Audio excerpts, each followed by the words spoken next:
사랑하는 생명사랑교회 여러분, 지난 일주일 동안 평안하셨습니까? 오늘 예배에 참여하신 여러분 모두를 생명과 평화의 예수 그리스도의 이름으로 환영합니다. 오늘은 주연절 5째 주일이자 또 설 주일입니다. 올해는 예년처럼 설 명절을 보내지는 못하겠지만 우리는 오늘 예배 마치는 시간에 서로 세배하는 영상을 통해서 또 설 인사를 함께 나누도록 하겠습니다. 또 오늘 진급 예식이 있습니다. 유치부에서 어린이부로, 또 어린이부에서 청소년부로, 또 청소년부에서 청년부로 올라가는 학생들의 다짐들과 그리고 여러분들에게 드리는 인사가 있겠습니다. 지난주에 이어서 오늘 오후에도 2020년 감사보고와 또 2020년 목회보고 및 2021년 목회 계획에 대한 발표를 하는 그런 공동의회를 하도록 하겠습니다. 감사보고는 동의와 제청, 가부를 물어야 하기 때문에 투표도 진행하도록 하겠습니다. 여러분 모두 영상으로 시청해 주시고 참여해 주시면 고맙겠습니다. 이제 세 번의 징울림과 함께 설 명절을 맞아서 하나님 앞에 진심으로 예배드리는 여러분에게 성부, 성자, 성령, 삼위일체 하나님의 크신 은총이 함께 하시길 빕니다.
할렐루야.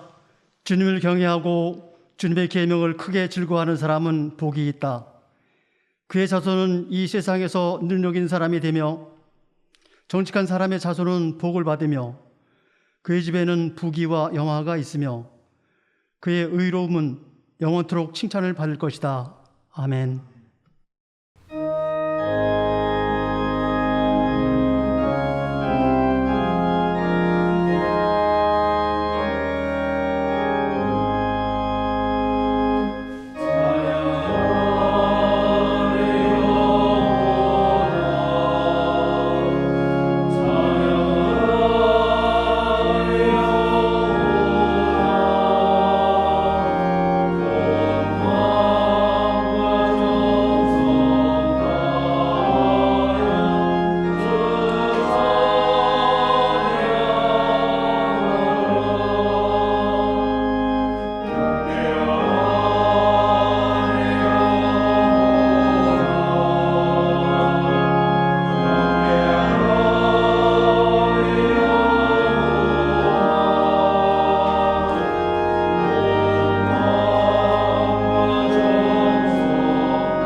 여호와는 나의 빛이요 나의 구원이시니 내가 누구를 두려워하리요. 여호와는 내 생명의 능력이시니 내가 누구를 무서워하리요. 악인들이 내 살을 먹으려고 내게로 왔으나 나의 대적들, 나의 원수들인 그들은 실족하여 넘어졌도다. 군대가 나를 대적하여 진칠지라도 내 마음이 두렵지 아니하며 전쟁이 일어나 나를 제어할지라도 나는 여전히 태연하리로다. 내가 여호와께 바라는 한 가지 일 그것을 구하리니 곧 내가 내 평생에 여호와의 집에 살면서 여호와의 아름다움을 바라보며 그의 성전에서 사모하는 그것이라. 여호와께서 환난 날에 나를 그의 초막 속에 비밀히 지키시고 그의 장막 은밀한 곳에 나를 숨기시며 높은 바위 위에 드시리로다. 이제 내 머리가 나를 둘러싼 내 원수 위에 들리리니 내가 그의 장막에서 즐거운 제사를 드리겠고 노래하며 여호와를 찬송하리로다. 아멘.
이준일 장로님께서 목회기도 해주시겠습니다.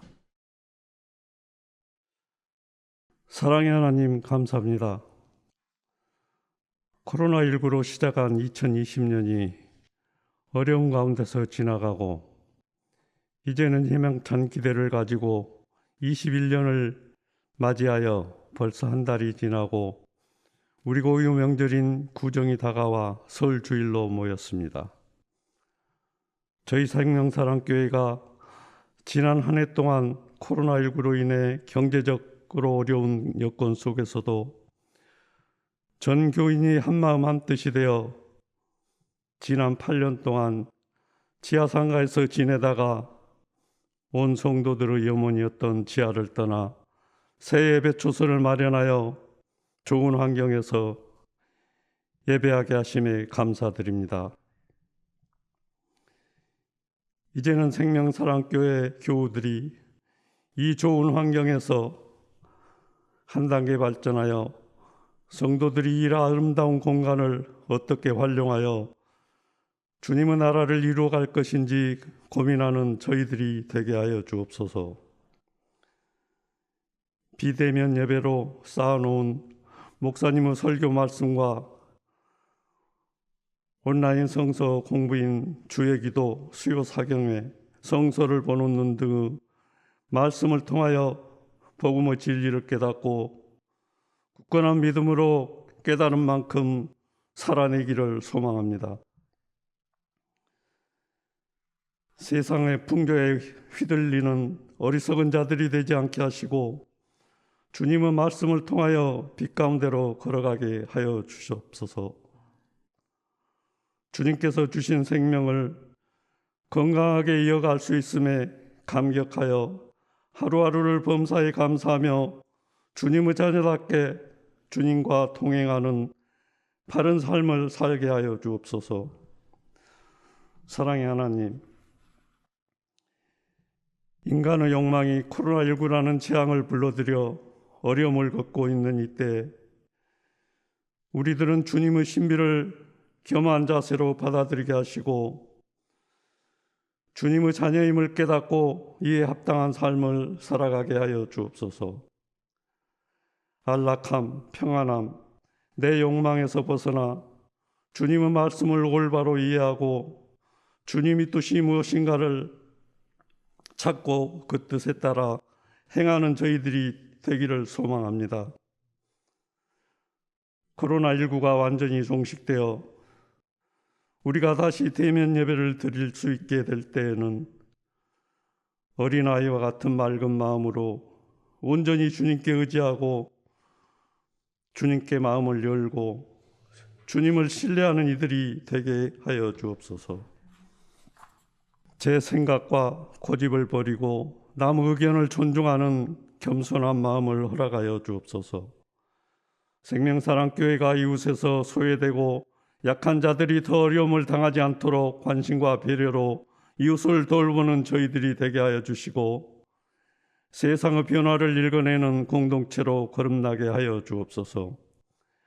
이 시간 온라인으로 예배 찬양을 드릴 때 주의 영과 진리가 저희 모두 마음 한가운데 임할 수 있도록 도와주시고 2021년 우리 교회의 목표인 거룩한 영으로 생명의 길을 열라라는 목표를 이루어 나가는데 온 성도들이 한마음 한뜻이 되어 세상 사람들로부터 지탄의 대상이 된 이 현실에서 주님의 몸된 교회가 이 세상에서 바로 서게 하여 주옵소서. 이 나라 이 민족을 위하여 기도합니다. 남과 북이 하나가 되지 못하고 서로 반목과 적대감으로 더욱더 골이 깊어지고 있습니다.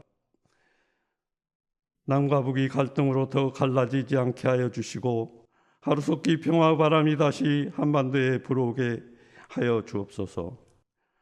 나라를 다스리는 위정자들에게 겸손함을 허락하여 주시고 국민들을 무서워하는 자들이 되게 하여 주셔서 주님이 주인이 되는 나라, 기득권층이 독점하는 나라가 아니라 서민들 모두가 골고루 잘 사는 나라가 되게 하여 주옵소서. 목사님의 말씀을 전하실 때 주님과 관계가 더욱더 회복되어질 수 있는 이 시간이 될 수 있도록 도와주시고 저희들이 주님을 제대로 알아가는 생명사랑교회들이 되기를 소망합니다. 하나님 앞에서 우리 자신을 비울 줄 알게 하시고 악에게 지지 않고 선으로 자신을 세워가게 하소서. 오늘 드려지는 이 예배를 통해 주님께는 영광이요 저희들에게는 한없는 축복의 시간이 되기를 소망합니다. 예배를 돕는 모든 손길에 하나님의 축복이 임하길 바라며 살아계셔서 역사하시는 예수님의 이름으로 기도드립니다. 아멘.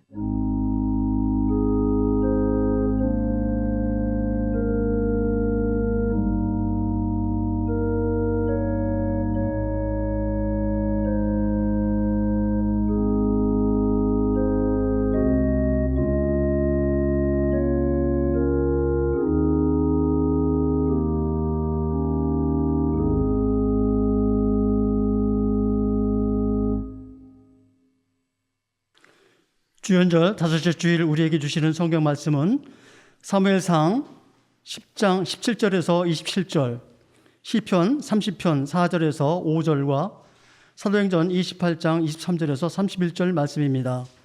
먼저 사무엘상의 말씀을 저와 함께 한 절씩 교독하시고 마지막 절은 함께 봉독하겠습니다. 사무엘이 백성을 미스바로 불러 주님 앞에 모아놓고 이스라엘 자손에게 하나님이 하신 말씀을 전하였다. 나 주 이스라엘의 하나님이 말한다. 내가 이스라엘을 이집트에서 데리고 올라왔고 내가 너희를 이집트 사람의 손과 너희를 학대하던 모든 나라의 손에서 건져내었다. 그러나 오늘날 너희는 너희를 모든 환난과 고난 속에서 건져낸 너희 하나님을 버리고 너희에게 왕을 세워달라고 나에게 요구하였다. 좋다. 이제 너희는 지파와 집안별로 나 주 앞에 나와 서거라. 사무엘이 이스라엘의 모든 지파를 앞으로 나오게 하니 주님께서 베냐민 지파를 뽑으셨다. 사무엘이 베냐민 지파를 각 집안별로 앞으로 나오게 하니 마드리의 집안이 뽑혔고 마드리의 집안 남자들을 앞으로 나오게 하니 기스의 아들 사울이 뽑혔다. 사람들이 그를 찾았지만 보이지 않았다. 그래서 사람들이 다시 주님께 여쭈어 보았다. 그 사람이 여기에 와 있습니까? 주님께서 말씀하셨다. 그는 짐짝 사이에 숨어 있다. 사람들이 달려가 거기에서 그를 데리고 나왔다. 그가 사람들 가운데 섰는데 다른 사람들보다 어깨 위만큼은 더 커 보였다. 사무엘이 온 백성에게 말하였다. 주님께서 뽑으신 이 사람을 보아라. 온 백성 가운데 이만한 인물이 없다. 그러자 온 백성이 환호성을 지르며 임금님 만세 하고 외쳤다. 사무엘이 왕의 제도를 백성에게 알려준 다음 그것을 책에 써서 주님 앞에 보관하여 두고 온 백성을 각자의 집으로 돌아가게 하였다. 사울이 기브아에 있는 자기의 집으로 돌아갈 때 하나님께 감동을 받은 용감한 사람들이 사울을 따라갔다. 다 같이.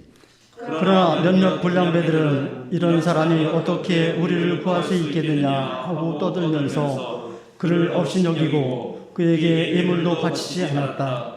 그러나 사울은 못 들은 척하였다. 다음은 시편 30편 4절에서 5절 말씀입니다. 저와 함께 한 목소리로 봉독하겠습니다. 주님을 믿는 성도들아, 주님을 찬양하여라. 그 거룩한 이름을 찬양하여라. 주님의 진노는 잠깐이요 그의 은총은 영원하니 밤새도록 눈물을 흘려도 새벽이 오면 기쁨이 넘친다. 아멘. 마지막으로 사도행전 28장 23절에서 31절 말씀을 저와 함께 한 절씩 교독하시겠습니다. 그들은 바울과 만날 날짜를 정하였다. 그날에 더 많은 사람이 바울의 숙소로 찾아왔다. 그는 아침부터 저녁까지 그들에게 하나님 나라를 엄숙히 증언하고 모세의 율법과 예언자의 말을 가지고 예수에 관하여 그들을 설득하면서 그의 속내를 터놓았다. 더러는 그의 말을 받아들였으나 더러는 믿지 않았다. 그들이 이렇게 견해가 서로 엇갈린 채로 흩어질 때에 바울은 이런 말을 한마디 하였다. 성령께서 예언자 이사야를 통하여 여러분의 조상에게 하신 말씀은 적절합니다. 곧 이런 말씀입니다. 이 백성에게 가서 말해라. 너희가 듣기는 들어도 깨닫지 못하고 보기는 보아도 알지 못한다. 이 백성의 마음이 무디어지고 귀가 먹고 눈이 감기어 있다. 이는 그들로 하여금 눈으로 보지 못하게 하고 귀로 듣지 못하게 하고 마음으로 깨닫지 못하게 하고 돌아서지 못하게 하여 내가 그들을 고쳐주지 않으려는 것이다. 그러므로 여러분은 하나님의 이 구원의 소식이 이방 사람에게 전파되었음을 알아야 합니다. 그들이야말로 그것을 듣고 받아들일 것입니다. 바울은 자기가 얻은 셋집에서 꼭 2해 동안 지내면서 자기를 찾아온 모든 사람을 맞아들였다. 그는 아무런 방해도 받지 않고 아주 담대하게 하나님 나라를 전하고 주 예수 그리스도에 관한 일들을 가르쳤다. 아멘. 다음은 특선 순서입니다. 시편 1편 안일이와 이 기쁜 날이란 찬양을 서희철님께서 판소리로 찬양해 주시겠습니다. 오늘이 언제인가 민족의 명절 설날이라 설을 맞이하여 예배를 볼 때 판소리로 성경 구절 말씀 하나를 여러분께 소개를 하고자 할 때 이 말씀이 어느 말씀인고 시편에 나오는 말씀이라. 복 있는 사람은 악인의 꾀를 아니 보며 죄인의 길에 서지 않고 만한 자리에 앉지 않으며 오직 여호와의 율법을 즐기고 그 말씀을 낮과 밤으로 묵상하는 자로구나. 시냇가에 심은 나무 시절을 쫓아 과실을 맺고 그 잎이 푸르름과 같은 격이로구나. 그 행실 그 행사가 모두 형통하리로다. 그의 반내 악인들은 형통하지 못하고 바람에 나는 여같고 심판을 견디질 못하고 의인의 회중에도 들지 못하는구나. 대저 의인의 이런 여호와께서 인정하시나. 악인의 길로 가면 길이 망할지어외다. 복이 있는 사람들은 악인의 꾀를 아니 보며 죄인의 길에 서지 않고 만한 자리에 앉지 않고 오직 여호와의 율법을 즐거워하며 그 말씀을 낮과 밤으로 묵상할지어다.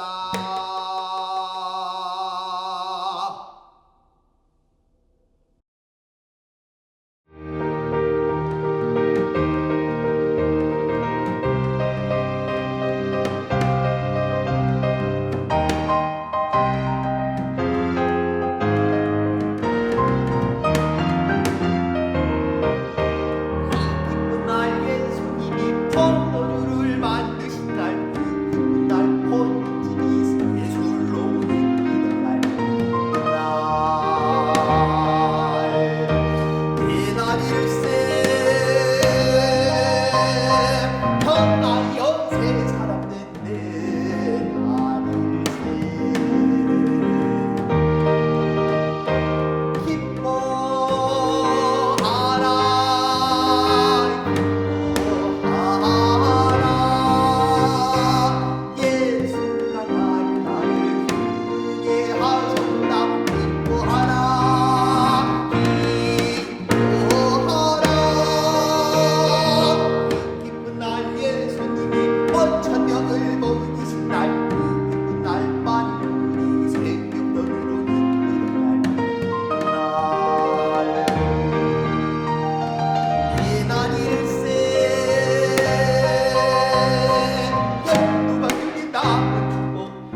다음은 한무도 목사님께서 아주 담대하게라는 제목으로 설교해 주시겠습니다.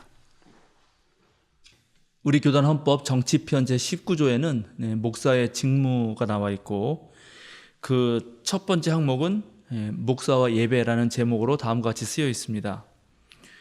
목사에게는 노회의 권한으로 목사에게만 주어진 책임이 있다. 그것은 예배 시에 사용할 찬송, 시편, 성경 구절의 선택과 목회 기도와 설교 및 축도의 책임이다. 저는 이 항목이 목사의 배타적인 권위를 인정하는 것으로 이해하지는 않습니다. 설교의 경우에도 누구나 충분한 훈련 속에서 또 성령의 역사심에 따라 말씀을 증언할 수 있다고 그렇게 생각합니다. 구약에 보면은 특별히 예언자를 길러내는 예언자 학교가 있었지만 드고아의 목자 아모스 예언자처럼 어느 날 갑자기 하나님께 불림을 받아서 하나님 말씀을 전한 예언자도 있었습니다. 또 그리고 신약시대 우리 예수님께서 나사렛 회당에 들어가셔서 이사야의 말씀을 펴시고 그 말씀을 가지고 설교하셨을 때도 예수님이 무슨 제사장이라든가 회당의 장은 아니었습니다. 그런 의미에서 저는 오늘날 누구나 성경을 읽고 그 성경에서 느껴진 하나님의 말씀을 가지고 세상 사람들과 함께 나눌 수 있다고 그렇게 생각합니다. 그런데 막상 설교를 하는 것은 또 쉬운 일은 아닙니다. 설교 한 편을 제대로 준비하기 위해서는 우선 성경에 대한 깊은 이해가 있어야 되고 또 오늘날 상황을 우리 그리스도교 신앙의 관점에서 분석하고 진단할 수 있어야 합니다. 즉 신학적인 사유가 가능해야 한다는 것입니다. 게다가 설교문을 작성하고 또 그것을 전달하는 글쓰기와 연설 능력도 필요합니다. 특별히 성경은 고대 문헌이기 때문에 그때 거기에서 벌어진 성경의 사건들 속에서 하나님의 뜻을 파악한 다음에 또 그 파악한 하나님의 뜻을 가지고 지금 여기 사는 사람들에게 깨달음을 주고 그들의 삶을 변화시키는 그런 하나의 계기를 만든다는 것, 정말 많은 준비가 필요합니다. 하나님 말씀을 선포하고 또 설교자는 그 말씀대로 먼저 살아야 하기 때문에 사실 그것은 정말 두렵고 떨리는 일이고 그래서 설교자는 설교할 때마다 참으로 큰 용기가 필요합니다. 신학을 공부하고 또 목회 훈련을 받은 목회자들조차도 매주 설교를 하면서도 그래서 정말 설교하기를 힘들어하는 것이 사실입니다. 물론 저도 마찬가지입니다. 설교를 그래도 꽤 오래 해왔는데 매주마다 넘어야 할 산을 앞에 두고 있는 것 같은 그런 느낌입니다. 그래서 사실 원칙적으로 저는 누구나 설교할 수 있다고 생각하지만 설교는 아무나 할 수 있는 것은 또 아니다. 그런 걸 느끼고 있습니다. 한 번은 제가 좋아하는 젊은 역사학도가 자신의 페이스북에 쓴 글을 읽은 적이 있습니다. 정확한 문구는 오늘 열심히 찾았는데 못 찾았는데요. 하도 오래전에 쓴 문구라서. 그러나 내용은 이런 것입니다. 자기가 특별히 한국 개신교사, 기독교사를 연구하는 젊은 역사학도로서 지금 한국의 목회자들의 설교를 아주 낱낱이 좀 찾아서 읽어봤는데 실제로 많은 목사들이 성경을 가지고 설교하는 사람들이 의외로 적더라는 것입니다. 제 기억에 그 맨 마지막에 제발 성경을 해설해주는 목사의 설교 듣고 싶다 이렇게 쓴 것으로 기억이 됩니다. 설교가 보통 목사의 체험담을 늘어놓거나 설교자의 가치관을 주입하거나 또는 시시콜콜한 가십거리나 만담 또는 정치적인 선동이나 우스운 이야기로 전락해버린 그 현실을 아주 매우 비판적으로 서술했고 그분의 글 참 잘 쓰는 분이어서 그분의 글은 설교자인 저에게도 아주 깊숙하게 다가왔습니다. 그러면서도 다시 설교를 준비한다는 것은 여전히 만만한 일이 아닙니다. 특히 지금 우리 교회에서 설교하는 게 쉽지 않은데요. 왜 그러냐 하면 우리가 3년에 지금 성서 봉독을 하기로 했고 쭉 읽어나가기로 했고 지금 설교자들은 그 성경을 읽어나가는 그 주기에 맞춰서 이거는 이번 주 설교라면 지난 한 주 동안 우리 교인들이 읽은 성서 내용 중에서 설교 본문을 뽑아야 되기 때문에 그렇습니다. 그런데 설교를 하려고 보면은 성경 전체 본문이 다 설교하기에 딱 들어맞는 본문은 아닙니다. 읽어보시면 아시겠지만. 그래서 보통은 이제 목사가 설교의 주제를 먼저 생각을 하고 그거에 맞춘 본문을 막 찾는 걸 잘 하거든요. 그런데 그렇게 하다 보면 인용하는 성서들이 한쪽에 편중되기가 쉽습니다. 실제로 많은 목사들이 구약 성경 잘 안 하거든요. 예언서 잘 안 합니다. 그래서 그 한쪽만 자기가 잘 아는 부분만 설교하는 거예요. 또 자칫하면 하나님의 말씀보다도 목사가 생각하고 있는 어떤 주장이 더 드러나는 설교가 되기 쉽습니다. 그래서 그런 잘못을 줄이려고 많은 설교학자와 예배학자들은 렉셔나리, 그러니까 성서 일과에 따라서 성경 본문을 정하라 이렇게 말하기도 하고, 또 우리 교회처럼 3년 통독 전체에 맞춰서 하나씩 설교 본문을 정하는 것이죠. 그런데 이렇게 하면 할수록 설교하기는 더 힘들어집니다. 그럼에도 불구하고 제가 그렇게 택한 이유는 이게 장기적으로 우리 모두의 신앙을 성숙시키리라 그렇게 믿고 있기 때문입니다. 왜냐하면 설교자나 청중이나 성경 전체를 한 번은 보게 되는 그런 훈련을 하게 되는 것이고, 또 그동안 그냥 별로 관심이 없어서 넘겼던 부분까지도 다시 한번 살펴보는 효과를 가져오기 때문입니다. 설교학자들은 설교를 복음을 선포하는 설교, 또 하나님 나라 선교에 동참하도록 권면하는 설교, 교인들의 어려움을 이해하고 위로하는 설교, 그리고 그리스도교의 그 신앙의 진리를 잘 설명해 주는 설교 등등으로 이렇게 구분하기도 합니다. 실제로 그리스도인들은 설교를 듣고 힘을 얻고 위로도 얻고 또 삶을 살아가는 지혜도 얻고 용기도 얻습니다. 그런데 제가 설교할 때마다 이런 모든 구분을 떠나서 늘 머릿속에 염두에 두고 있는 것은 디모데후서 3장 17절의 말씀입니다. 성경은 하나님의 사람을 유능하게 하고 그에게 온갖 선한 일을 할 수 있게 하는 것입니다. 그러니까 이 설교를 통해서 설교하는 저나 설교를 듣는 여러분들이나 모두 정말 하나님의 선교 사역을 감당하는데 좀 더 유능한 사람이 되고, 또 그래서 온갖 선한 일을 할 수 있는 그 능력이 생기기를 바라는 것입니다. 설교가 지친 일상을 살아가는 교우들에게 위로를 주는 것 참 좋은 것이지만, 거기서 한 걸음 더 나아가 진정 하나님의 아들, 딸과 하나님의 백성으로 더 유능하게 되는 것은 더 좋은 일이라 생각합니다. 지난 5년이 넘는 세월 동안 저는 매주 설교를 했고, 또 그 모두가 다 원고 설교였기 때문에 지금 우리 생명사랑교회 다음 카페에 들어가 보면 거기에서 모든 설교문을 볼 수 있고 또 설교를 육성으로 들을 수가 있습니다. 그러니까 지난 5년이 넘는 세월 동안 제 설교를 들으신 여러분들께서 과거보다 훨씬 더 유능한 사람이 되어 있고 또 훨씬 더 선한 그런 좋은 일들을 많이 할 수 있다면, 그러면 제 설교는 목적을 달성한 거죠. 그런데 한번 생각해 보시죠.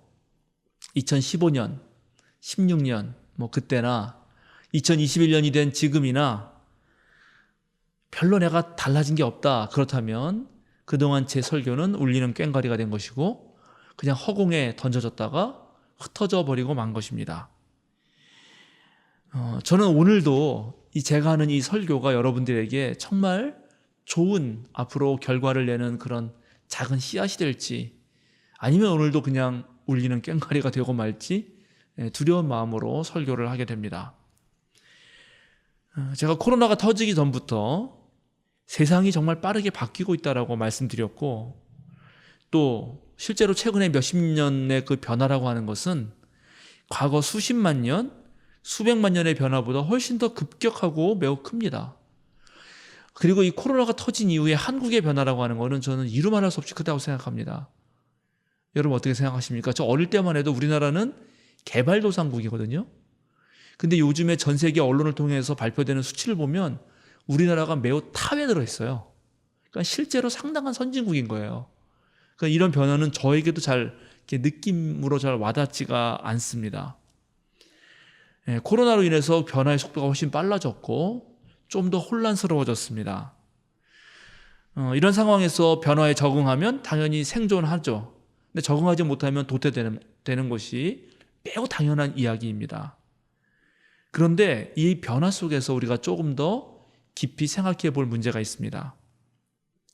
변한다는 거, 그거 되게 불편하거든요. 일단 옛날 하던 식이 좋아요. 우리는 보통 그렇습니다.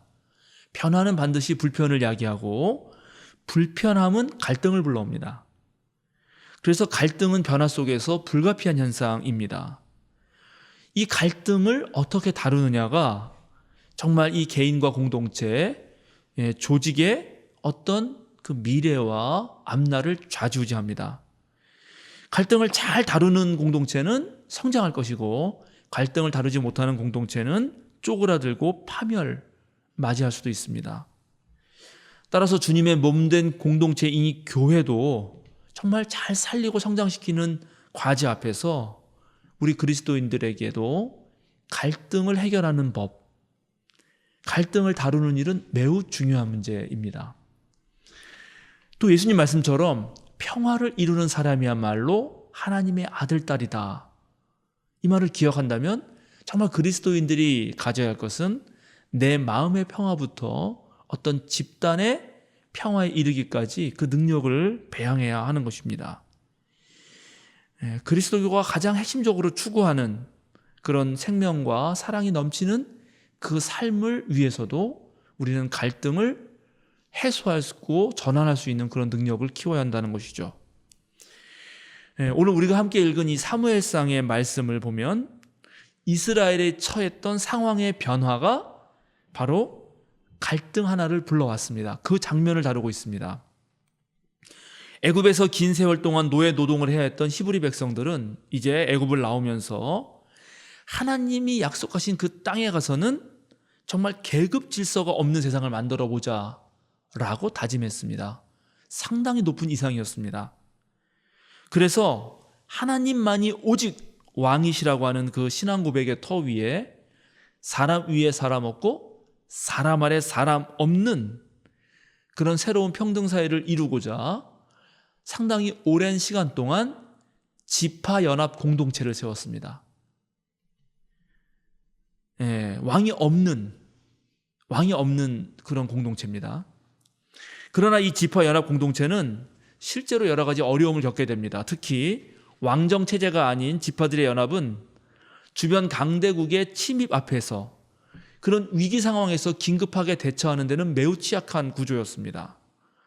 사실 오늘날도 비슷합니다. 우리가 지금 민주주의가 가장 되게 좋은 체제라고 생각하고 있죠. 정말 민주주의 제도는 매우 귀한 제도입니다. 어느 집단이든지 일을 처리할 때 그 구성원 전체의 의견을 골고루 듣는 거, 잘 수렴해가지고 가장 좋은 길을 택하는 것이야말로 가장 바람직하죠. 그런데 실제로 일을 처리하다 보면 때때로 매우 시급성을 요하는 것이 있습니다. 그리고 어떤 때는 다수의 의견보다는 전문가의 의견을 들을 필요가 있을 때가 있습니다. 특별히 전쟁이라고 하는 상황에서 그때 가장 필요한 사람은 누구냐 하면 싸움 잘하는 사람이죠. 유능한 장군입니다. 유능한 장군을 민주주의 방식으로 투표를 뽑을 수는 없는 것입니다. 실제로 장군은 전쟁에 나가서 싸울 능력이 있는 사람이어야 합니다. 모두가 좋다고 해서 싸움 능력이 없는 사람을 전쟁터로 내보낼 수는 없는 것입니다. 그런데 이제 그렇게 돼서 실제로 그런 싸움 잘하는 사람을 뽑아 놓으면 나중에 어떤 일이 벌어지냐 하면 그 사람의 힘에 의지하는 일이 생기게 되고 그 사람을 세습 가능한 왕으로 세우려는 그 의도, 그리고 그런 일들이 벌어집니다. 그게 사사기에서 기드온에게 요청했던 거죠. 여러분 기억나시죠? 제가 설교했습니다. 사사기 할 때. 그래서 만약에 실제로 그런 사람을 왕으로 세우잖아요. 그럼 어떤 일이 벌어지는가? 그러면 애굽에서 겪었던 불합리한 그 제도를 그대로 반복하게 됩니다. 계급 질서가 생기고 지배자는 다스리고 대다수의 백성들은 이제 그 지배자의 억압 체제 속에서 똑같이 노예의 삶을 살 것이 불보듯 뻔하게 됩니다. 그러나 그렇게 사는 것이 죽는 것보단 낫기 때문에 전쟁의 상황에서는 일단은 그렇게 따르는 거죠. 그러니까 오늘 이스라엘 백성이 계속 외적의 침입에 따라서 왕을 세워달라고 사무엘, 사사이자 제사장이자 예언자 역할을 했던 위대한 지도자 사무엘에게 왕을 세워달라고 요청을 했던 것입니다. 이 요구에 이제 하나님이 대답을 하시는데요. 이렇게 말합니다. 나 주 이스라엘의 하나님이 말한다. 내가 이스라엘을 이집트에서 데리고 올라왔고 내가 너희를 이집트 사람의 손과 너희를 학대하던 모든 나라의 손에서 건져내었다. 그러나 오늘날 너희는 너희를 모든 환난과 고난 속에서 건져낸 너희 하나님을 버리고 너희에게 왕을 세워달라고 나에게 요구하였다. 좋다. 이제 너희는 지파와 집안별로 나 주 앞에 나와 서거라. 하나님은 백성들의 요구를 들어서 베냐민 지파를, 또 베냐민 지파 쪽에서 마드리 집안을, 또 마드리 집안 속에서 기스의 아들 바로 사울을 왕으로 세워줍니다. 그러나 이렇게 왕을 세워주시면서도 하나님은 자신의 서러운, 좀 서운한 그 속내를 다 드러내놓죠. 그렇죠? 너희가 그동안 내가 베푼 구원의 은총을 다 무시하면서 이젠 나를 버리고 너희들이 따로 섬길 왕을 세워달라고 하는구나. 이런 말을 다 하는 거예요, 하나님이. 저는 이 부분이 매우 인상 깊게 다가왔습니다. 삶을 살다가 개인 간에 또는 개인과 집단 간에 또는 집단과 집단 사이에 갈등이 생기고 그것을 푸는 과정에서 가장 필요한 것 중에 하나는 갈등의 당사자들이 서로 자기 얘기를 충분히 하는 것입니다.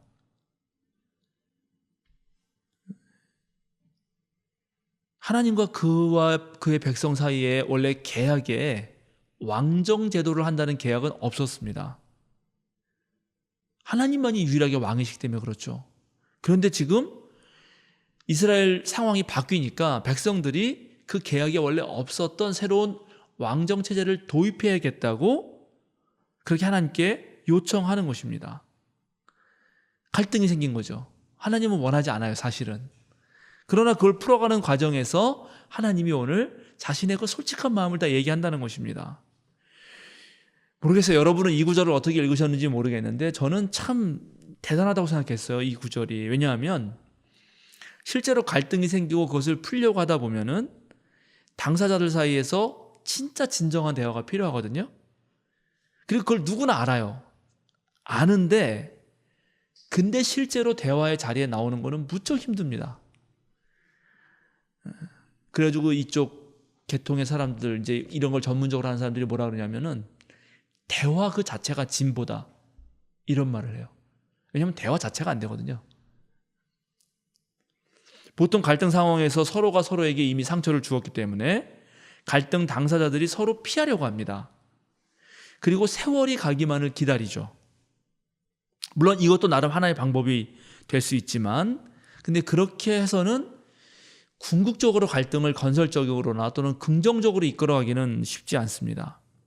그래서 갈등을 푸는 가장 바람직한 방식은 역시 갈등 당사자가 만나는 거예요. 이 방법밖에 사실은 없어요.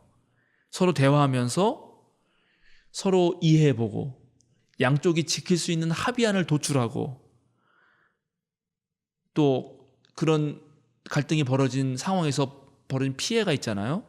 그런 피해나 부정적인 영향을 줬던 일들이 반복되지 않을 수 있도록 만들어가는 것인데, 그런데 이제 우리나라가 선진국이 되었다 하더라도 막상 개개인들을 보면은 이 갈등이 생겼을 때 가장 많이 갈등을 종결하는 방식은 어느 한쪽이 힘으로 내리누르는 것입니다. 그게 가장 많아요. 그게 아니다. 그럼 어떻게 하느냐? A와 B가 그렇다 그러면 A와 B가 공식적인 힘을 가진 외부 기관에 갈등을 종결시켜달라, 해결해달라고 의뢰합니다. 그게 뭔가요? 법정으로 가는 거죠. 법정이 정해주면 따르겠다는 거예요. 그렇게 하면 갈등은 종결된 것처럼 보이죠. 그러나 사실은 해소된 건 아닙니다. 갈등이 끝난 것처럼 보여도 해소되지 않았어요. A가 B를 누르는 경우는 B는 마음속으로 이 억울함을 아주 쌓아놓죠. 그러다가 힘이 생기면 반대로 이젠 B가 A를 누르게 됩니다. 외부 당사자에게 맡겨놓으면 그 외부 당사자가 갈등을 풀어서 어떤 결론을 내어줘도 거기에 동의하는 A, B는 거의 없어요. 사실은 다 억울해요. 여러분 잘 생각해 보세요. 이거 되게 어려운 문제인데 정말 쉽지 않습니다. 서로 충분히 만족하지 못하고 언제나 앙금이 남습니다. 예. 바로 이 때문에 변하는 세월 속에서 발생하는 그런 불편함과 갈등을 정말 지혜롭게 풀어가는 것, 이것이야말로 우리 그리스도인들의 능력이 되어야 합니다. 앞으로 대단히 중요한 능력이라고 생각해요. 외부의 힘이나 판단에 맡기지 않고 직접적으로 당사자들이 풀어가야 하는데 이런 과정을 돕기 위해서 중재자를 둘 수는 있습니다. 저도 시간이 날 때마다 사실은 갈등 전환, 회복적 정의를 위한 대화 모임 이런 것을 배워왔고 실습을 해왔고 지금도 꾸준히 공부하고 있습니다. 이 갈등 중재자 역할, 외부의 힘이 아니라 중재자 역할 중에 하나가 뭐냐면 갈등 당사자들이 충분히 자신의 속내를 털어놓을 수 있도록 하는 것입니다. 이게 제일 힘든 건데 제일 잘 안 되는 건데 그래도 살살살 구슬러가지고 얘기를 충분히 하도록 얘기하는 거예요. 그런 분위기를 조성하고 그러면서 서로에게 생긴 오해를 줄이고 또 날이 서 있는 단어들이 있거든요. 부부싸움 하면 알잖아요. 그죠? 맨 처음에는 어떤 일로 싸우다가 그 일은 온데간데 없고 그 일 때문에 하는 말이 꼬투리가 돼서 그 날선 말 때문에 더 싸워요. 그리고 왜 싸우는지도 모르죠. 그리고 기분만 나빠요. 그거 다 해보셨죠? 안 해보셨나? 부부싸움? 그렇습니다.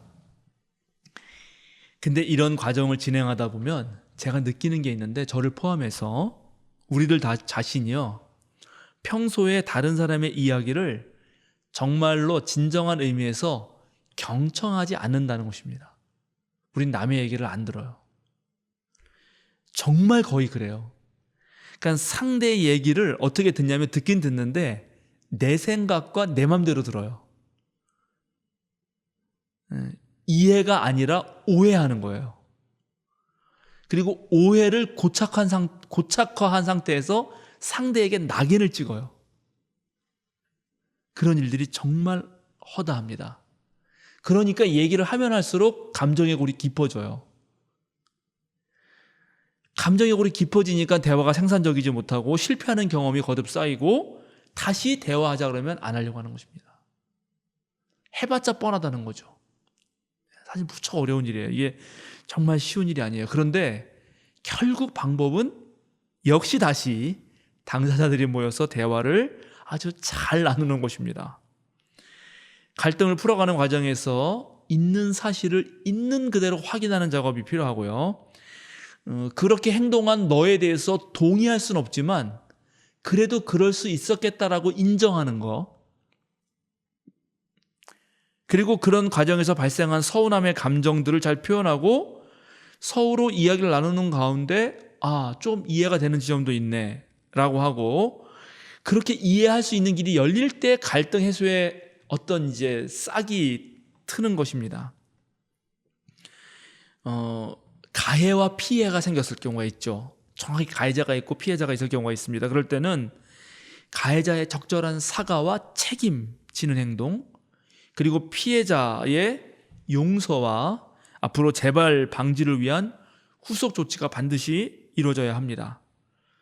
근데 이것도 외부에서 정해지면 대체로 안 지켜져요. 이것도 그 갈등 당사자들의 합의를 통해서 약속을 결정해야 되고 지켜야 합니다. 근데 이제 저도 이제 이런 경우 많이 있는데 일을 해보면 이게 복잡한데 개인과 개인 간의 갈등에서 끝나지 않아요. 개인 A와 B가 있으면 A는 A와 연결된 사람들이 있고 B는 B와 연결된 사람이 있습니다. 교회 갈등 같은 경우는 목사와 교인들 이렇게, 이건 개인과 집단이죠. 그죠? 또 어떤 경우는 집단과 집단이 있어요. 그래서 이게 무척 복잡하기 때문에 정말 분쟁을 조절하고 갈등을 풀어가는 일들은 많은 배움이 필요하고 오랜 훈련도 필요합니다. 오늘 이스라엘 백성이 하나님 의지하기보다 왕을 세워주고 왕을 의지하려고 했는데 그것 때문에 서운한 이 하나님, 이 갈등은 하나님이 이스라엘 상황을 먼저 이해한 것입니다. 너희가 그럴 수도 있겠다. 그래, 너희가 그거 참 어려울 수도 있겠다. 이렇게 이해하시고, 근데 이해하신 것에서 멈춘 게 아니라 근데 나도 진짜 서운하거든? 하고 얘기를 했다는 데 있어요. 이거 되게 어려운 일인데 그렇게 합니다. 근데 오늘 성경 보세요. 정말 재밌는데 사울왕을 세웠어요. 그래서 결국은 하나님이 다 허락해 줬잖아요. 그러니까 대다수의 백성들이 환호성을 질렀고 기뻐했습니다. 근데 어땠죠? 전부가 그러지 않았어요. 몇몇은 여전히 사울을 업신 여겼고 또 그를 추종하지도 않았고 뭐 예물도 바치지도 않았다. 그리고 그 얘기를 사울이 들었다 못 들었다? 들었다. 네, 물론 모른 채 하고 지나갔지만 남았을까 안 남았을까 마음에. 당연히 남죠. 여러분 알잖아요. 그죠? 우리 당연히 남아요. 겉에서는 안 그런 척하지만 다 그게 인간이에요. 변화는 갈등을 부르고 갈등의 해소는 또 다른 변화의 씨앗이 됩니다. 그러면 또 다른 갈등의 불씨가 피어오른다는 거죠. 그런 겁니다. 우리가 사는 세상에 완벽이란 건 없어요. 계속되는 갈등과 불편함을 그저 꾸준히 조금씩 고쳐가는 것뿐입니다. 그런데 그런 과정에서 우리가 성숙할 수 있다면 그것이야말로 은총이고 다행입니다. 코로나19로 인해서 아니 그 전부터 우리 사회는 그리고 우리 교계 상황은 계속 변해왔고 변해가고 있습니다. 이런 상황에서 우리는 불편을 느끼고 또 불평도 생기고 갈등도 생길 것입니다. 그런 것들을 잘 다룰 줄 알면 그것을 통해서 성숙하고 성장하는 계기가 됩니다. 또 이런 경험들을 통해서 우리는 이제 하나님의 사람들이 되어서 훨씬 더 유능한 사람이 되어 갑니다. 코로나19로 사실 무척 다들 어려워요. 지난주에 우리 교육자 워크숍을 좀 다녀오면서 제가 오래전부터 알고 있는 스님을 만났는데 불교계도 지금 상황에 적응하는 것이 무척 어렵다는 사실을 알게 되었어요. 그래서 이제 이런저런 얘기 많이 들었지만 가장 어려운 게 뭐냐고 물었더니 그 스님 하시는 말씀이 불교계나 가톨릭의 경우는 성직자로 지원하는 사람들이 거의 없다는 것입니다, 이제. 그죠?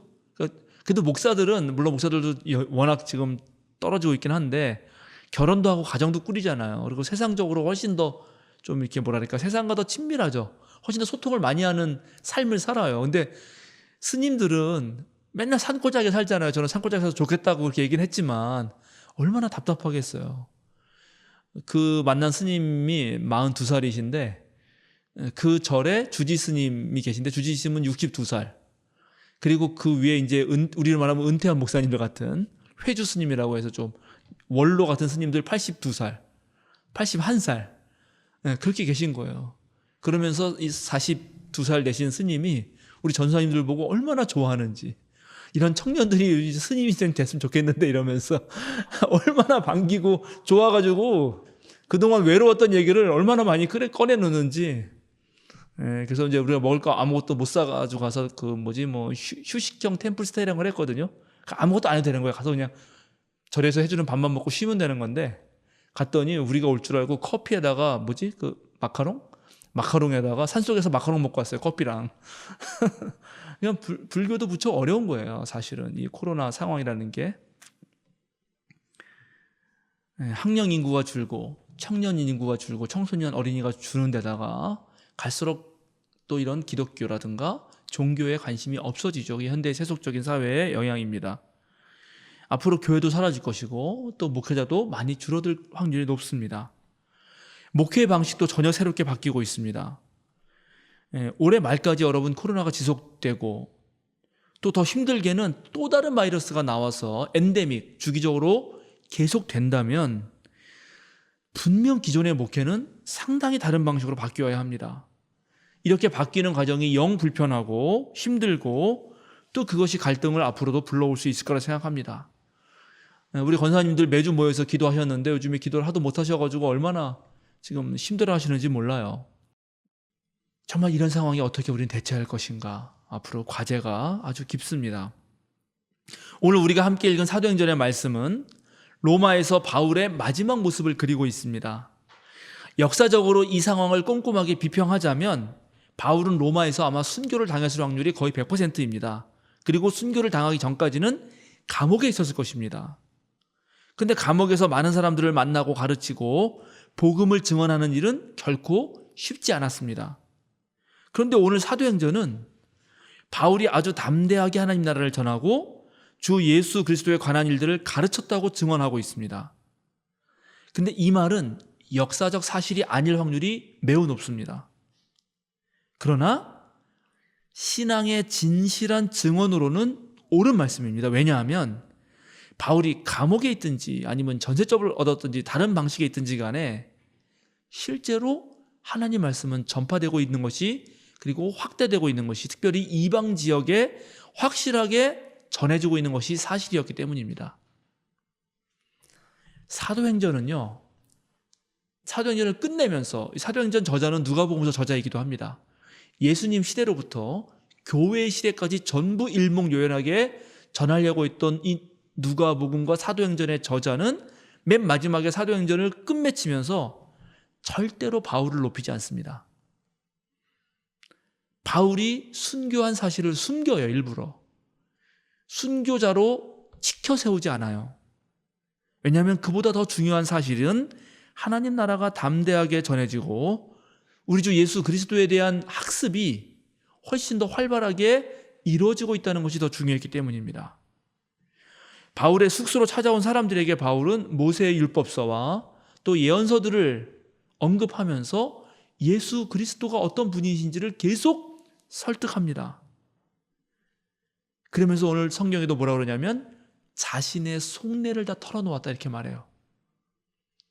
바울이 하고 싶었던 자신의 인생을 걸쳐서 왜 자기가 이렇게 열정적으로 살 수밖에 없었는지를 아주 절절하게 얘기하는 거죠. 그런데도 더러는 바울의 말을 받아들였지만 더러는 믿지 않았습니다. 그럼 바울이 성공만 한 게 아닙니다. 실패했습니다. 바울은 큰 고난도 당했습니다. 그러나 바울은 끊임없이 선교하고 가르치고 하나님 나라를 증언합니다. 지금 교회는 큰 위기를 맞이했습니다. 이 시기가 계속될수록 더욱더 우리는 지치고 힘들 것이 분명합니다. 그러나 그럴 때일수록 우리는 더욱더 담대하게 주님의 말씀을 전해야 합니다. 아주 담대하게 하나님 나라와 예수 그리스도를 증언하고 가르쳐야 합니다. 지난주 금요일 우리 생명사랑교회에서 동방정교의 영성의 보고라고 불리는 필로칼리아라는 책이 있습니다. 그 5권 엄청나게 두꺼운 책인데요. 그 책 전부를 번역하신 최대형 장로님의 강연이 있었습니다.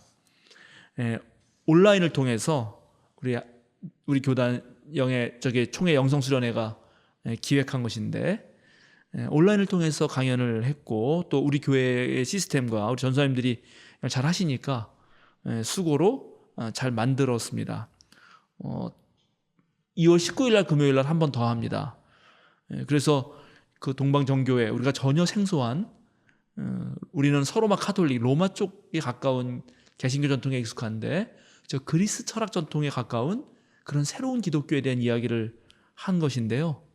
온라인으로 했기 때문에 예전보다 더 많은 인원이 참여할 수 있었습니다. 실제로 그냥 저 한신대 빌려서 오프라인으로 하면은 5-6명이나 모일까요? 이렇게 중요한 강의인데도 불구하고 근데 온라인으로 하니까 지방에 있는 목사님들이 다 들을 수 있는 거예요. 그래서 22명 참여했습니다. 저는 올해와 내년에 한국기독교교회협의회 종교간 대화위원회 위원으로 활동합니다. 다종교 사회에서 그리스도교, 그리스도인으로서 어떻게 예수님을 증언할 것인가, 또 이웃 종교들과 함께 어떻게 대화하고 협력해서 하나님 나라의 선교를 담당할 것인가, 그것을 다루는 신학이 종교신학인데 제가 그 신학 분야에서 박사학위를 취득했기 때문에 그것을 잘 아시는 우리 교단 총무님께서 NCCK 한국기독교교회협의회에 저를 파견해 줬습니다. 그래서 제가 할 수 있는 일이고 또 해야 될 일이라서 또 2년 동안 열심히 봉사하고 섬기려고 합니다. 우리 교회가 온라인으로 예배하고 또 신앙교육을 하다 보니까 전국의 많은 분들이 신앙적인 질문과 상담을 요청하고 있습니다. 물론 그 수요사경 같은 경우는 악플도 있어요. 근데 악플도 환영해요. 무플보다는 악플이 나요. 무플은 관심이 없는 거고 악플은 관심이 있는 거니까. 그죠? 예.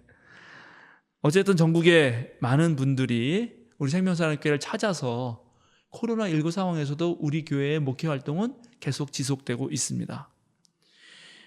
예전보다는 지치고 힘들고 어렵다 하더라도 또 어떨 때는 무력감에 휩싸이기도 하죠. 이게 언제 끝나나 저도 그 생각이 계속 들어요.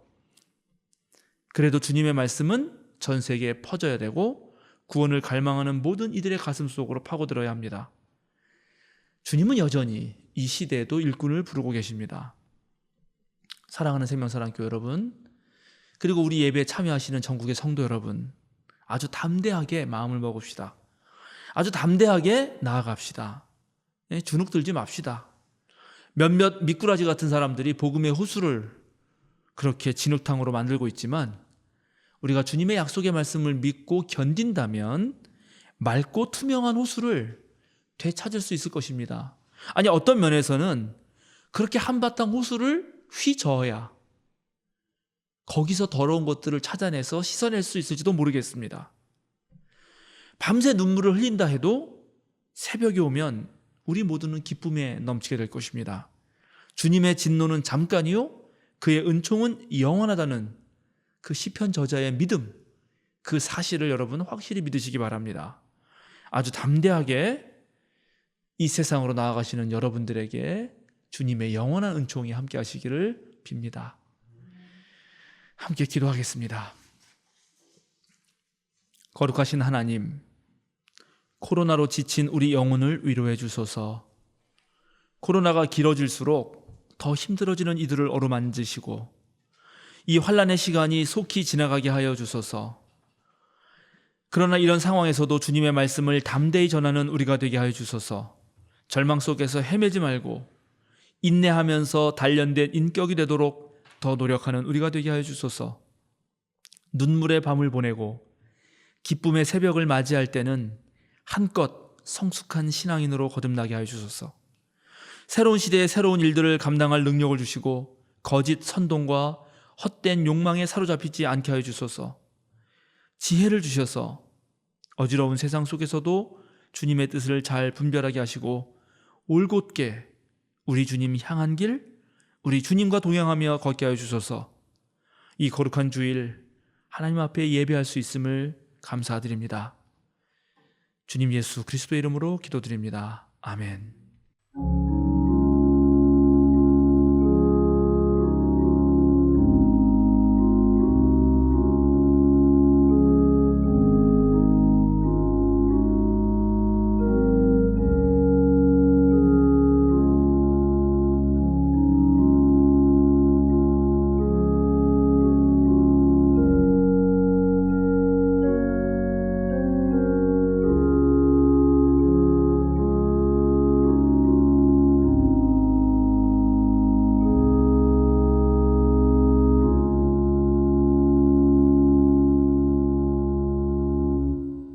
사도신경으로 우리의 신앙을 함께 고백합니다.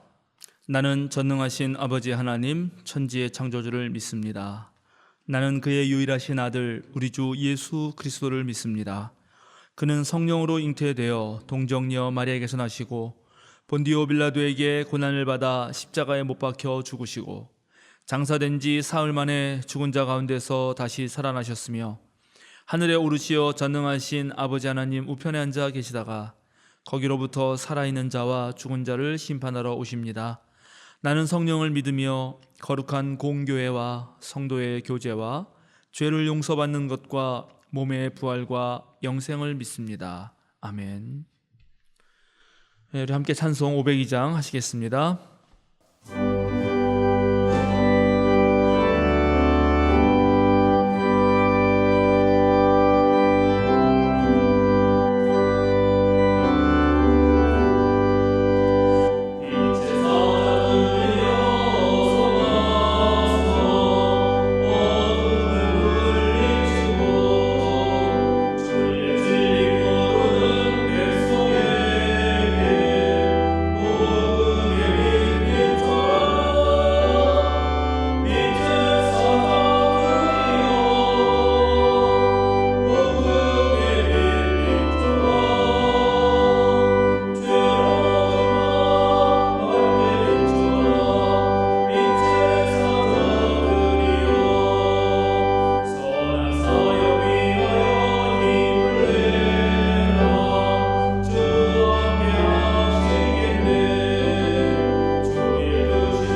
사랑하는 생명사랑교회 여러분, 어깨를 쭉 펴고 똑바로 서십시오.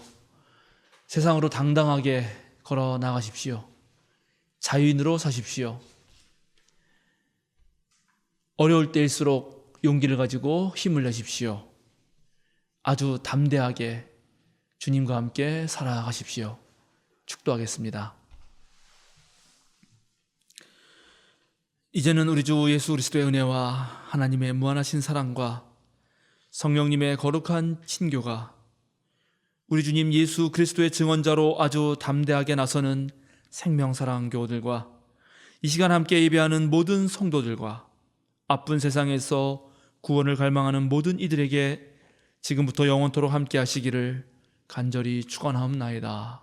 아멘.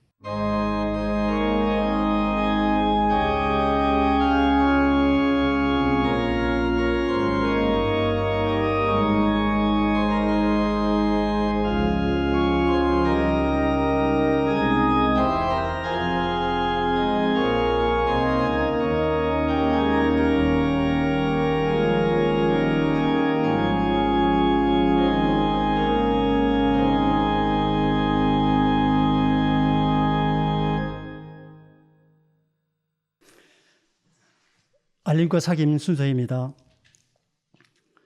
오늘은 주연절 다섯째 주일이자 설 주일이며 진급 예식을 갖겠습니다.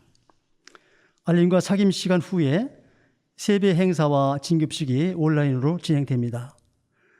예배 영상을 끝까지 시청해 주시기 바랍니다.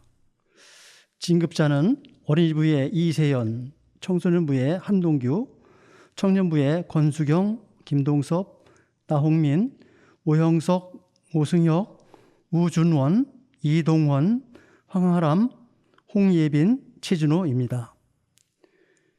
새 교우를 소개합니다. 청년회의 최재민 형제입니다. 방역당국의 지침과 예배당 공간을 고려해서 당분간 온라인 예배로 진행되고 각종 대면 모임과 활동이 금지됩니다. 따라서 모든 생명사랑 배움반을 비롯한 모든 소모임은 당분간 휴강합니다. 오늘 오후 감사보고와 2020년 목회보고 및 2021년 목회계획을 위한 공동의회를 온라인으로 진행합니다. 전교인 카톡방에 공유해드리는 영상을 시청하시고 투표에 참여해 주시기 바랍니다. 질문이 있으신 분은 감사보고는 김준기 집사님에게, 목회보고와 계획은 한문도 목사님에게 문의해 주시기 바랍니다. 설 명절 예식서는 주중에 전교인 카톡방을 통해 공유하겠습니다. 생명사랑 CR 미션 한 걸음에 모두 동참해 주시기 바랍니다. 생명사랑 유튜브 채널에 들어가셔서 주일기도 강의를 시청해 주시고 각 가정으로 보내드리는 체크리스트에 기록해 사진을 찍어서 교육실로 보내주시기 바랍니다. CR 미션 한 걸음을 완료하신 분들은 2걸음을 보내드립니다. 연탄 봉사는 2월 27일 토요일날로 연결되었습니다. 참여를 원하시는 분들은 전교인 카톡방 투표를 통해서 알려주시기 바랍니다. 북한 어린이 돕기 저금통 모으기에 참여하신 분들은 저금통을 교회로 제출해 주시기 바랍니다. 수요기도회는 유튜브 실시간 방송으로 계속 진행되고 각종 신앙 동영상과 교육 자료들은 온라인 플랫폼들을 통해서 업그레이드 됩니다. 참조하셔서 여러분의 신앙이 계속 전진하길 빕니다. 예부에도 적극적으로 공유와 홍보를 해주셔서 온라인 선교에 함께 힘써주시기 바랍니다. 3년 성경 동독 과정을 진행 중입니다. 매일 아침 전 교인 카톡방에 공유해드리는 말씀을 묵상해 주시고 질문의 답도 찾아보시면서 열심히 참여해 주시기 바랍니다. 이상입니다. 예, 장로님 광고하신 대로 진급식을 하겠습니다. 우리가 원래 모이는 예배라면 진급자들, 즉 유치부에서 어린이부로 올라가는 친구, 어린이부에서 청소년부로, 또 청소년부에서 이제 청년부로 올라가는 친구들 전부 앞에 불러놓고 더 찬양도 부르고 제가 기도도 해주고 그 다음에 우리 교육부가 마련한 선물도 주겠는데 지금 모일 수가 없어서 여러분 영상을 통해서 그 진급하는 우리 친구들이 각각 자기의 포부와 다짐들을 미리 다 찍었습니다. 이제 이어지는 그 영상을 통해서 우리 자랑스러운 교육부 어린이 청소년들의 모습을 보시고, 특별히 이제 고등학교를 졸업하고 또 대학으로 또는 사회로 또 다른 형식으로 자신의 진로를 찾아가는 친구들을 위해서 여러분 또 늘 기도해 주시면 고맙겠습니다. 그러면 우리 아주 밝고 맑고 자랑스러운 우리 아이들을 보도록 하겠습니다. 안녕하세요. 올해 초등학교에 입학하는 이세환입니다. 공부도 열심히 하고 노는 것도 열심히 하고 싶어요. 새해 복 많이 받으세요. 안녕하세요. 이번에 중학생이 되는 한동규입니다. 저도 이제 어린이부에서 청소년부로 가게 되는데요. 청소년부에서도 열심히 예배드리겠습니다. 중학교에 가서도 학교생활 잘하겠습니다. 모두들 새해 복 많이 받으세요.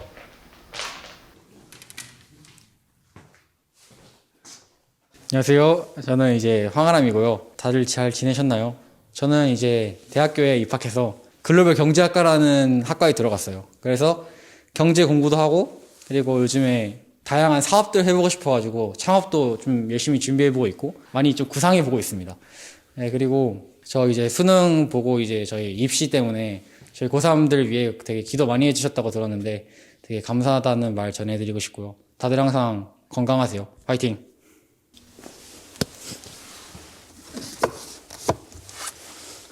안녕하십니까. 저는 나홍민입니다.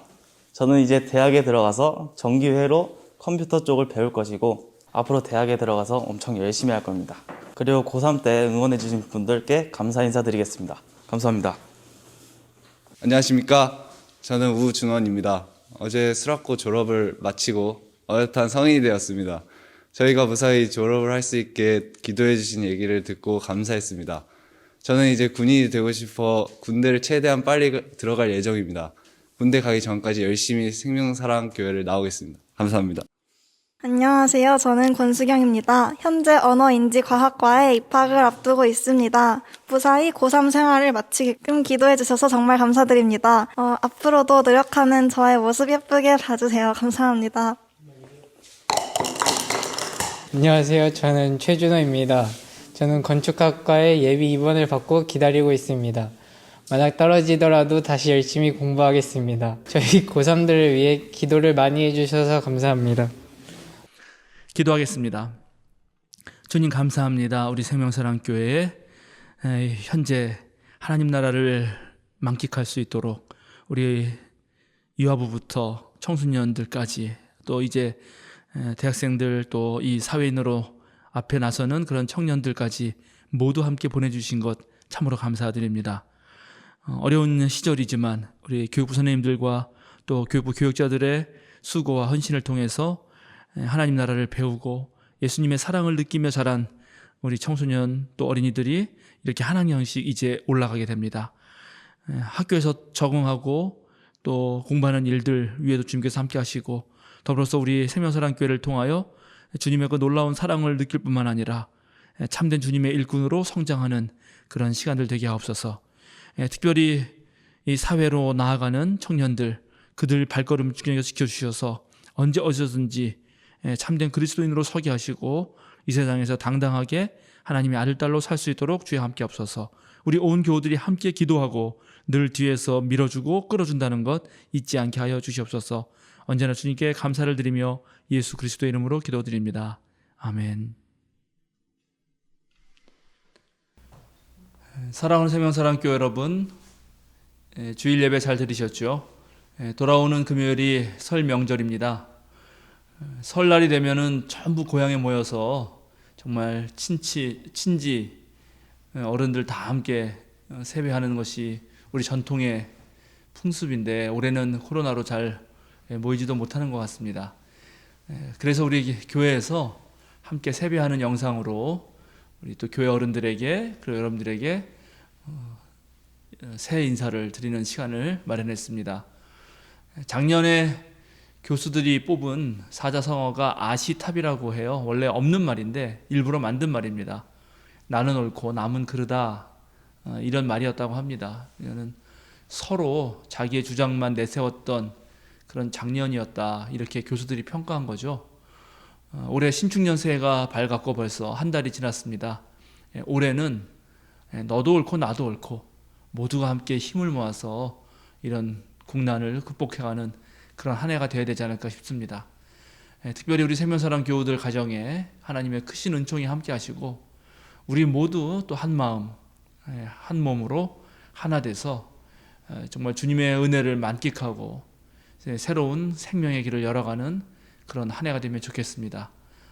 그럼 제가 대표로 먼저 온 교우들에게 세배하고 또 우리 어린이 청소년 많은 교우들이 저와 함께 서로 한 해를 주님의 은총 가운데 지낼 것을 약속하면서 세배하는 시간을 갖도록 하겠습니다. 생명사랑 교회 여러분, 새해 복 많이 받으십시오.